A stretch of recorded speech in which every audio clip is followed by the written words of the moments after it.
اور سب سے بڑھ کر پل سراج جو ہے، یہ پل جہنم پر نصب ہوگا، اس پر سے گزرنا ہے۔ بھائی منکم الا واردھا، سب نے گزرنا ہے، نبی ہو امتی ہو، سمجھو یہ جنت کا راستہ ہے، اس پر پیدل چل کے اس کو عبور کرنا ہے، بڑی مشکل گھاٹی ہے۔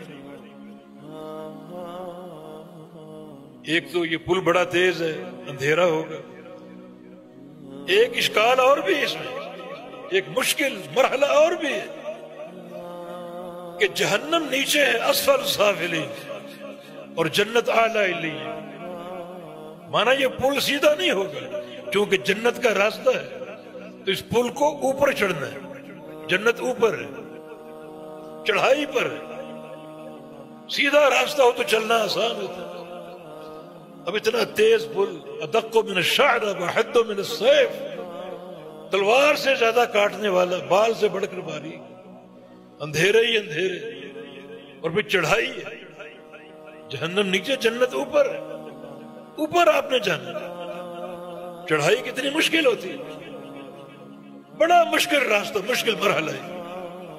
یہاں دو چیزیں چاہیے، ایک تیزی سے عبور کرنا، بہت سے لوگ کریں گے، کچھ لوگ بجلی کی طرح، کچھ لوگ پلک جھپکنے کی طرح، اور کچھ لوگ آندھی اور طوفان کی طرح، کچھ لوگ سمندر کی لہروں کی طرح، کچھ لوگ بادلوں کی رفتار کی طرح، کچھ لوگ تیز رفتار گھوڑوں کی طرح اس پل کو عبور کریں۔ اللہ ہمیں توفیق دے کہ ہم پلک جھپکنے کی طرح اس پل کو عبور کریں، بہت ہی مشکل گھاٹی۔ تو ایک تو تیزی چاہیے، دوسرا قدموں کو ثبات چاہیے، قدموں کو استقرار چاہیے، کیونکہ اس پل پر پھسلن ہوگی۔ صحیح بخاری کے حدیث کے الفاظ ہیں مدحضۃ، یہ پھسلنے کی جگہ ہوگی، پاؤں پھسلیں گے، پاؤں کو استقرار نہیں ملے گا، پاؤں جمیں گے نہیں، پاؤں پھسلیں گے۔ نیچے آگ جل رہی ہے، بڑے بڑے خوفناک منظر اللہ کے پیغمبر نے بیان کیے، کچھ لوگ پھسلیں گے اور گرتے گرتے اپنے ہاتھ سے وہ پل کو پکڑ لیں گے، لٹکے ہوئے، خوفناک منظر۔ پھر کتنی مدت بعد وہ سنبھلیں گے اور پل پر دوبارہ آئیں گے، اور کچھ لوگ تو اس طرح گریں گے کہ گرتے گرتے ان کا ایک پاؤں اٹک جائے گا اور پاؤں کے سارے الٹے لٹکے ہوئے، کتنا عرصہ لٹکے، وہ اللہ کے علم۔ کتنے مہیب منظر اور مقام، ان ساری گھاٹیوں کا سامنا کرنا پڑے گا۔ تو دو چیزیں، ایک تیزی سے گزرنا، دوسرا قدموں کا استقرار اور قدموں کا ثبات۔ تیزی سے گزرنے کے لیے عمل کی تیزی چاہیے۔ صحیح مسلم کی حدیث ہے من ابطأ به عمله لم يسرع به نسبه، آج جس بندے کا عمل کمزور ہے اسے قیامت کے دن پل صراط پہ خاص طور پہ کوئی چیز تیز نہیں چلا سکتی۔ وہاں کی تیزی عمل کے ساتھ۔ نبی علیہ السلام کی دو حدیثیں، یمر الناس علی قدر نورہم، کہ لوگ گزریں گے اپنے نور کے بقدر، جتنا ان کا نور زیادہ ہوگا اتنی تیزی ہوگی، اور کچھ لوگ ایسے ہوں گے جن کا نور اتنا کم ہوگا کہ پاؤں کے ایک انگوٹھے میں ایک نقطے کا نور ہوگا، ایک نقطے کا، کیا نظر آئے گا، سنبھلیں گے، گریں گے۔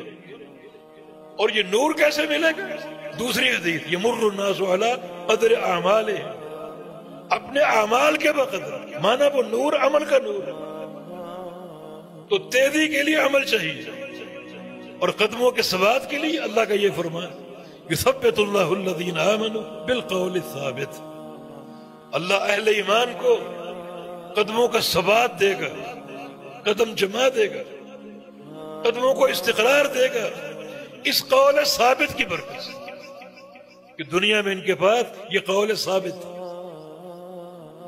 قول ثابت کیا ہے؟ لا الہ الا اللہ، نطق کی حد تک نہیں، آپ انسان ہیں، طوطے نہیں، رٹنے والے لوگ نہیں ہیں، منہج، پہچان عقیدے کی۔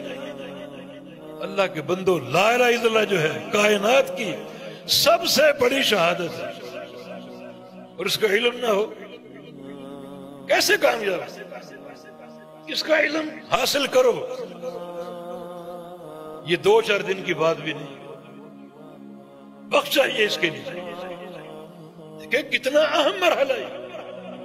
قدموں کا ثبات جو ہے وہ قول ثابت کی برکت سے، لیکن قول ثابت رٹنے کی حد تک نہیں ہے، تلفظ کی حد تک نہیں ہے، نطق کی حد تک نہیں ہے، بلکہ معرفت کے ساتھ، عمل کے ساتھ ٹھوس طریقے سے اس پر جم جائے، ڈٹ جائے. آج جمو گے، ڈٹو گے اس کے معنی پر، تو اللہ تعالیٰ قیامت کے دن اس کے بدلے پل صراط پر آپ کو ثبات بھی دے گا اور استقرار بھی دے گا. یہ توحید کی ضرورت رہی. اس کے بغیر جاؤ گے تو پل صراط مہلک ہے، ہلاکت ہے، بربادی ہے یہ. اور بہت کم اس نقطے پر آئیں گے، بہت کم لوگ کامیاب.